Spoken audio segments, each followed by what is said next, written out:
नमस्कार, मैं हूं सुरेश झा। पेगासस जासूसी के मामले में आज सुप्रीम कोर्ट में सुनवाई हुई। तमाम तथ्यों को देखने के बाद सुप्रीम कोर्ट ने कहा कि मामला गंभीर है, इसकी सुनवाई आगे भी होगी। इसी विषय पर आज हमारे साथ बातचीत करने के लिए मौजूद है कानून के जानकार है रविंद्र कुमार। आइए इनसे बातचीत करते हैं। रविंद्र जी, आपका बहुत बहुत स्वागत है हमारे चैनल में।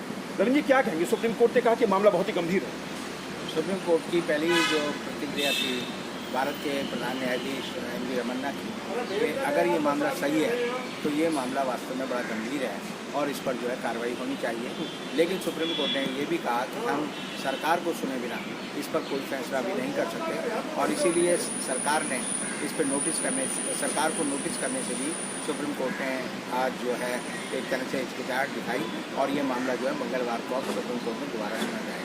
जैसे कपिल सिब्बल ने तमाम तथ्य रखे सामने कोर्ट की, कपिल सिब्बल ने कहा कि ये नीचता का हनन है, तमाम तरह की बातें कही। तो इसको लेकर सर क्या लगता है कि आपको? उसमें सुप्रीम कोर्ट ने ये भी कहा कि इसमें अभी तक कोई सुनवाई के दौरान जो है कोई शिकायत नहीं अभी तक आई, किसने शिकायत अभी तक नहीं की इसके अंदर। सुप्रीम कोर्ट का ये कहना था कि ये मामला जो है 2019 में भी उठा था और तब भी जो है लोगों ने इस पर शिकायत नहीं की और तब भी आपको कार्रवाई करनी चाहिए थी अगर आपको उसमें लगता है कि इन आरोपों में दम है। दूसरा उन्होंने कहा कि अब आपने जो आरोप लगाए हैं वो जो है पूरी तरह से आपकी जानकारी पर नहीं है, क्योंकि आपने जानकारी जो इकट्ठी की है वो विदेशी मीडिया के स्रोतों से की है और इसलिए जो है ये पुष्ट जानकारी नहीं है। और दूसरा उन्होंने कहा कि अगर आप लोग इससे सीधे प्रभावित हैं तो जो प्रभावित लोग हैं, जो एनराम ने कहा या शशि कुमार जो मुख्य एक तरह से याचिकाकर्ता हैं, तो उनसे कहा कि आपने इस बारे में क्रिमिनल एक्ट में क्यों नहीं कार्रवाई की। आप इसमें आईटी एक्ट में भी जा सकते थे और आईपीसी में भी जा सकते थे। तो इस बारे में कपिल सिब्बल ने ये कहा कि ये मामला जो है एक क्लास की जो है एक तरह से जासूसी हो रही है, क्योंकि इसमें बहुत सारे पत्रकार हैं, बहुत सारे न्यायाधीश हैं, बहुत सारे उच्च पदों पर बैठे हुए लोग हैं, जिसमें केंद्रीय मंत्री भी हैं। तो ऐसी हालत में इसमें जो है एक उच्च अधिकार जो है समिति होनी चाहिए जो सुप्रीम कोर्ट की निगरानी में जांच करे और जांच करने के बाद जो है वो पूरी बात जो है आगे बढ़े। सर, जिस तरीके से सुप्रीम कोर्ट ने कहा कि मामला गंभीर है, तो उसको देखिए क्या लगता है, क्या रुख रहेगा सुप्रीम कोर्ट के इस पूरे मामले को लेकर?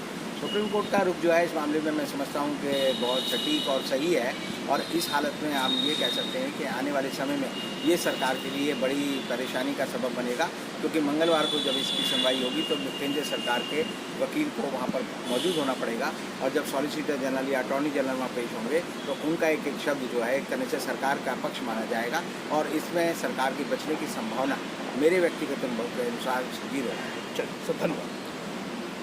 ये थे कानून के जानकार रविंद्र कुमार जो हमारे साथ बातचीत करके सरकार की मुसीबतें बढ़ सकती है अगर सुप्रीम कोर्ट ने इस पूरे मामले को लेकर के जांच बिठा दी तो।